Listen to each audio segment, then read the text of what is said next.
Мэдэх эрх бол иргэний суур ашиг сонирхол, иргэн хүн бүрийн төрийн өөрлөлт хэрэгт шууд оролцох юм эрхийн баталгаа байдаг.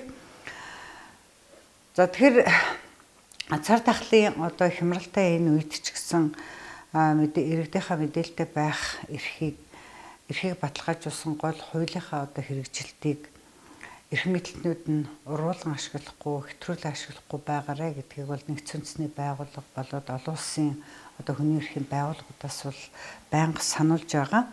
Тэгэхээр хамгийн гол юм нь бол хямралын энэ үед ч гэсэн бид бол үнд цэцүүлээ бол эрхэмлэн даах хэрэгтэй юм шүү гэж. Тэгэхээр мэдээлэлтэй иргэн бол хүчирхэг байдаг. Тэгэхээр иргэн хүн бол угаасаа энэ нийгмийн, энэ улс орны хамгийн гол үнд цэцүүдийнх нь нэг юм. Тэгэхээр ЮНЕСКО-гоос гаргасан үзэл баримтлалд бол өхөл амьдралыг зааглах шийдвэр нь бол иргэн ямар мэдээлэлтэй байгаас шалтгаална гэж хэлсэн байдаг.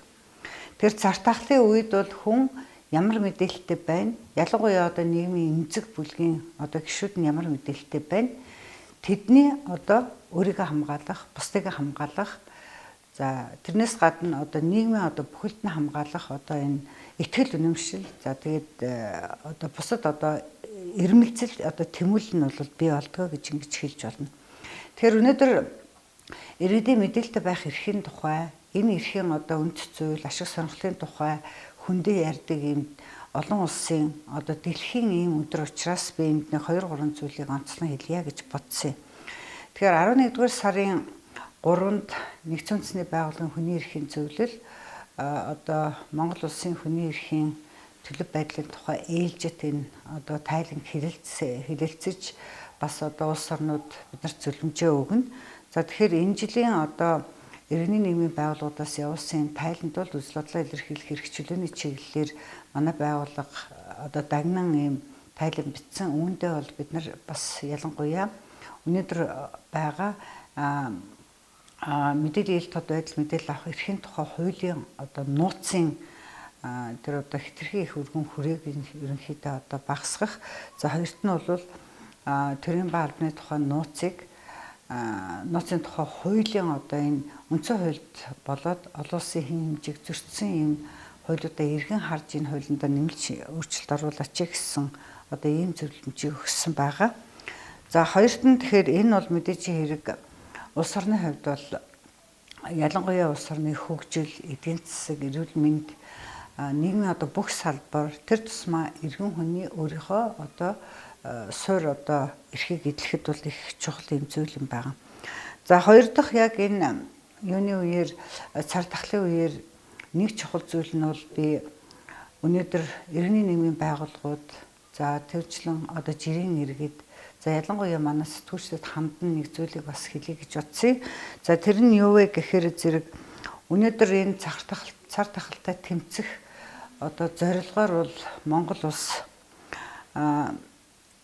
дэлхийн банк бодоод Азийн хөгжлийн банкнаас бол нэлээд их хэмжээний ийм зээл тусламжийг авсан байгаа.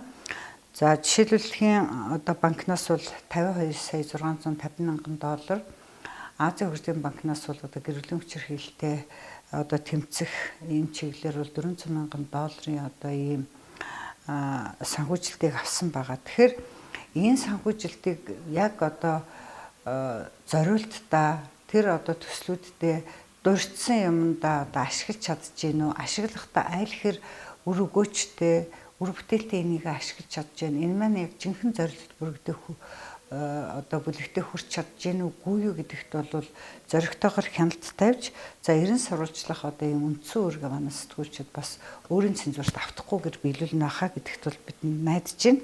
За ингээд энэ өдөр бол ганцхан энэ чиглэлээр ажилладаг тийм байгууллагуудын мэдчилгээний юм уу тийм баярын өдөр бол энэ биш. Энэ бол мэдээлэлтэй байх эрхтэй, мэдээлэлээ өөрийнхөө ажил амьдрал тийм ээ бүх зүйлдээ энийг ашиглах эрхтэй. За энэ мэдээллийнхаа үндсэн дээр төр засагт хяналт тавихын үүргээ хэрэгжүүлэх эрхтэй энэ жирийн бүх иргэний энэ одоо анхаарлаа хандуулах ёстой, ярилцсан хэлцэх ёстой ийм өдөр юм шүү гэдгийг би бас хэлье гэж бодож байна. Мэдээллийн хүртээмж нь амьдрал аварч, итгэл төрүүлж, найдвар авчирна.